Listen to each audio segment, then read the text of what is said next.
It definitely was a huge challenge. As a matter of fact, we had an incredible problem in trying to do the show on tape and the dinosaurs, marry the dinosaurs, which was done on film, together. And Marty can explain that. I mean, it was a nightmare. We were, at one point, I feel that we thought that maybe it couldn't even be done. Well, the film moves 24 frames, and the tape moves at 30 per second. So when they married them, the picture was full of palsy.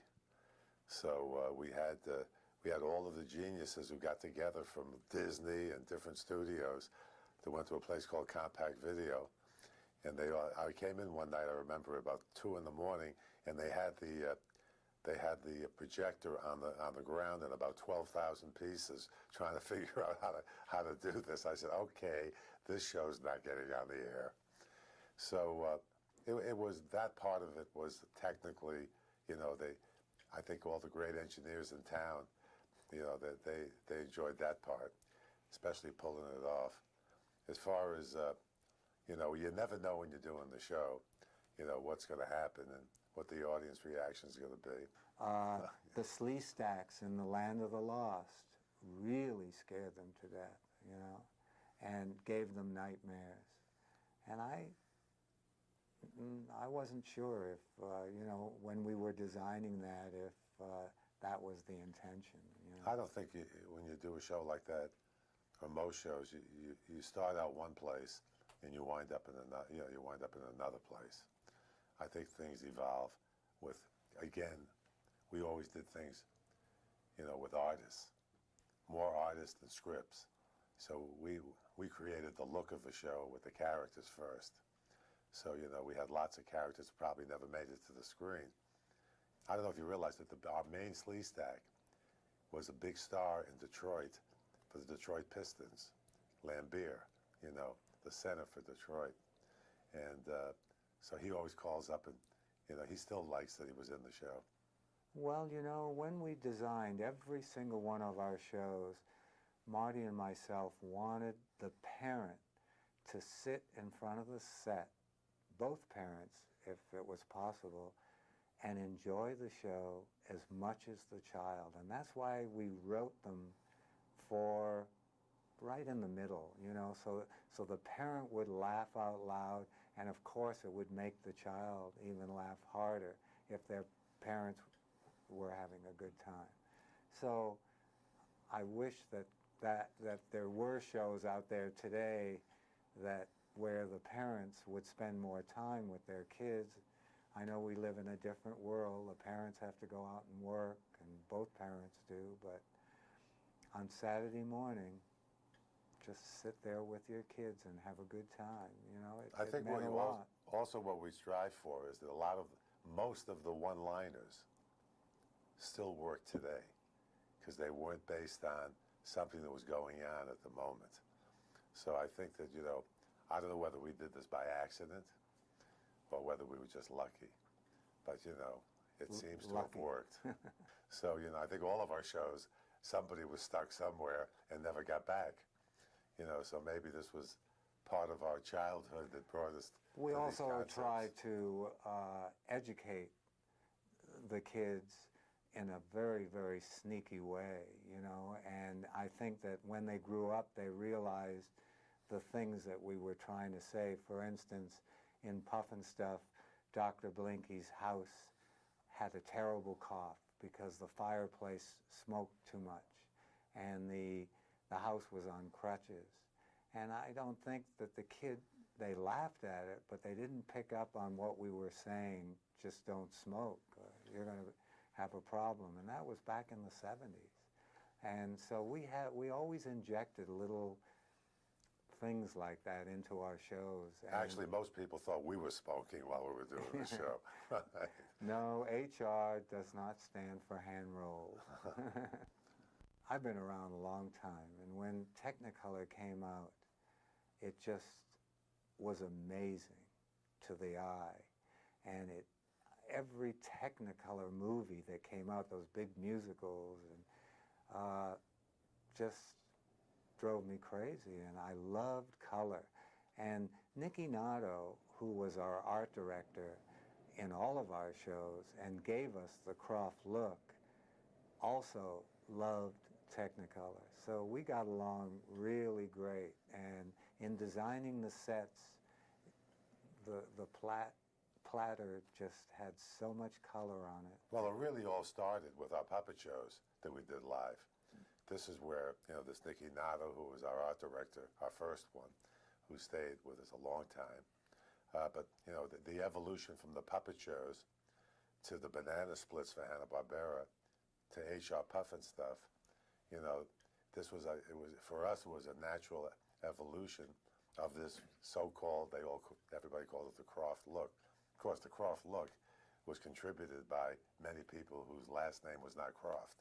But that's what this is all about, having a great group of people with a lot of talent, with a lot of spirit and, passion. That's the number one thing. I think that we always had passion, and we still do. I lived near Yankee Stadium for a while, even though I was born in Montreal. So I guess, the survival of New York as a kid for about 7, 8 years, just surviving in the streets, got me to somehow survive in this town of Los Angeles, which probably is more frightening than New York by a long shot, So I think I learned about the truth. I learned about, just reality. I was grounded. Taking the subway in New York grounds anybody. I think that is really, I always say some of the worst things that have happened to me in my life saved my tail many years later. So when you're going through it, it's painful, but later on you know what the rewards are. Well, I even go back further than Marty. I'm the oldest brother, and I've been touring since I'm 7 years old as a puppeteer all over the world, and I guess that all my information came with experience. As a matter of fact, back in the 40s, early 40s, I was booked into a nightclub in New Jersey, and my dad traveled with me, and in the afternoon I was up on the stage rehearsing my music with the band, and the owner of the club came in, and he said, "Who's that kid up there?" And they told him, "Well, that's the act that's opening up tonight." He said, "Get him out of here, I'm going to lose my license." And so they couldn't find another act, and my dad had an idea. He said, "Well, in a couple of days it's Halloween, and we could put a mask on him and keep him hidden down in the kitchen." And the waiters were told to tell the customers that I was deformed, and that was the reason that I wore a mask. Well, our family were puppeteers. My father was not. He was the generation that skipped. So, it's always sketchy when people come from Europe. But they did opera and ballet with the puppets. And then my brother decided to be the puppeteer in his generation. And my father, worked. Trained. Worked with him. Yeah, gave me all and the training. So it went from that to, from opera and ballet to a dirty puppet show, to children's puppet shows, to Donnie and Marie and the Brady Bunch Variety Hours, and Patti LaBelle, and then DC Follies. I guess we've been all over the place, but we've been all over the place, but yet not. But the puppets are the foundation. The puppets are the training ground for everything we did. Well, you know how that happened. I worked at the Lido in the Folie Bergère, the Casino de Paris, and I love technical, illusions and magic, and all those shows were TNA, of course, the most beautiful women in the world, but full of effects. And when I came back to America, I think one day I said to my brother, wouldn't it be wild to do a show like the Lido or the Folie Bergère, all with puppets. And so that's how we came up with the idea of Les Poupées de Prix, to do a show like the Lido. And then we thought, gee, if it's going to be bare-breasted women, puppets, then you got to be 21 to see that, you know. And so that was the gimmick. And then we opened at the Seattle World's Fair. We were the #1 attraction. It was our theater. They were scalping our tickets. Yeah, we couldn't even Seattle. get our friends in to our theater, you know. People would pay anything to go see that naughty puppet show. And Billy Graham made us really famous. Because when we opened at the Seattle World's Fair, Kennedy was supposed to cut the ribbon, and there was a big crisis that day. And so Billy Graham came. And that night he had a huge, what would you call it? Rally. A rally, yes, in the Coliseum. And he announced that everybody should come to the fair. It's so fantastic in Seattle. But he said, don't go see a show called Les Poupées de Prix because the women don't wear bras. He didn't say they were puppets.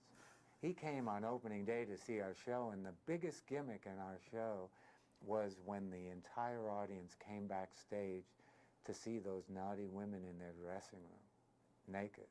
And to see this piece of machinery, you know, it was like going backstage at Universal, or the audience would fight to get back there. And he wouldn't go back, you know, he just stormed out of the theater. And guests didn't like the naked puppets. And so the next day, forget it, you know, we hit Time magazine, you know, Newsweek or whatever, Life magazine. I think my brother made a bigger crisis out of this than Billy Graham. Why is that? I think so. Created it, it's right. No, it was great. Well, it's you know, no relationship is easy. You know, we've been together longer than probably anybody we know that's married, you know. And, you know, I think that it's great at times and it's horrible at times. And I think that we don't hold it back, you know, but we also don't stay real mad for more than, you know, a few hours. That's, I think, the saving grace. And I get a dream, and this is the guy that gets it done every time. I come in with an idea, and there's nobody greater. That's a tough one to do, right? His dreams are way out there. I don't know if I did every one, but I give it my best shot.